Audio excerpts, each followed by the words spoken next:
சான்றோர் குப்பம் சுந்தர விநாயகன் திருவடிகள் வாழ்க வளர்க. இன்றைய தினம் ஆண்டாள் நாச்சியார் அருளிச் செய்த திருப்பாவையிலிருந்து 25வது பாசுரம் காண்போம். ஒருத்தி மகனாய்ப் பிறந்து ஓரிரவில் ஒருத்தி மகனாய் ஒளித்து வளர தருக்கிலானாகித் தான் தீங்கு நினைந்த கருத்தைப் பிழைப்பித்து கஞ்சன் வயிற்றில் நெருப்பென்ன நின்ற நெடுமாலே உன்னை அறுத்தித்து வந்தோம் பறைதருதியாகில் திருத்தக்க செல்வமும் சேவகமும் யாம்பாடி வருத்தமும் தீர்ந்து மகிழ்ந்தேலோர் எம்பாவாய்.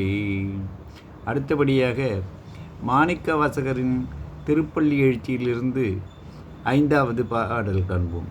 பூதங்கள் தோறும் நின்றாயனின் நல்லால் போக்கிலன் வரவிலன் என நினைப்புலவோர் கீதங்கள் பாடுதல் ஆடுதல் அல்லால் கெட்டறியோம் உனைக் கண்டறிவாரை சீதங்கள் வயல் பொழில் திருப்பெருந்துறையுரை மன்னா சிந்தனைக்கும் அறியாய் எங்கள் முன் வந்து ஏதங்கள் அறுத்தமை ஆண்டருள் புரியும் எம்பெருமான் பள்ளி எழுந்தருளாய்.